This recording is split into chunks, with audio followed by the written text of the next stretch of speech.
Ra'iisul Wasaaraha Dowladda Federaalka Soomaaliya Xasan Cali Khayre ayaa garoonka Aadan Cadde ee magaalada Muqdisho waxa uu ku soo dhaweeyay maxaabiis gaadhaysa 40 maxbuus oo laga keenay dalka Hindiya kuwaasi oo dhamaystay xukun ay hore ugu riday maxkamadda ku taala dalkaasi.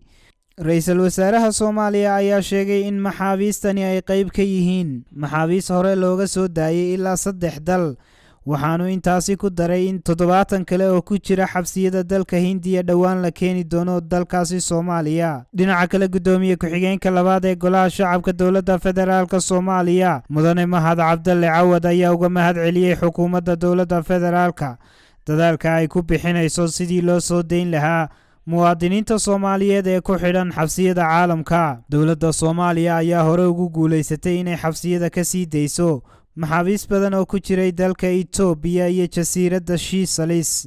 Sidoo kale, dalka Hindiya ayaa ka mid ah wadamada ay ku xidhan yihiin maxaabiista Soomaalidu. Hindiya waxa uu uga duwan yahay waliba kuwa hore, waxa uu tilmaamayaa wada shaqayn buuxda ee dhammaan hay'adaha dawladda. Xukuumaddu waxay la saxeexatay heshiis dalka Hindiya. heshiiska waxaan u geynay guddoonka baarlamaanka. guddoonkii waxay ka soo ansixiyeen baarlamaanka. kadib ayaan ula noqonnay dawladda Hindiya, sidaasaa maxaabiista lagu soo daayay.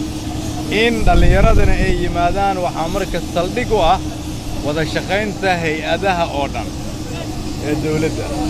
shacabka Soomaaliyeed waxaan leenahay meel walba ay joogaan, inta dhallinyaradeennu ay dalka dibaddooda ku xiran tahay sidaan waagii hore idiin sheegay ma nasan doonna haddii Ilaahay yiraahdo.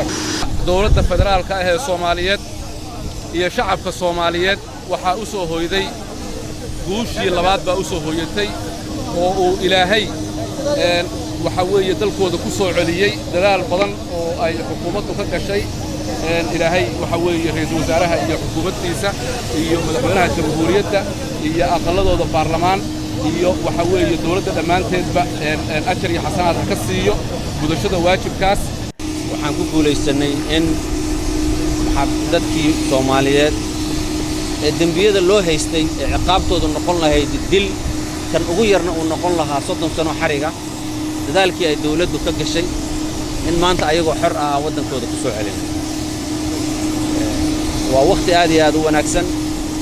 120 qof oo maxaabiis ayay ahaayeen, 2 ayaa xabsiga ku dhimatay, Allah u naxariisto. 118 kalena 41 ka mid ah ayaa maanta ka soo degtay garoonka Muqdisho oo ka soo qaadnay Mumbai. 76 hartayna 25 bisha Febraayo ayay imaan doonaan haddii Alla idmo. maxay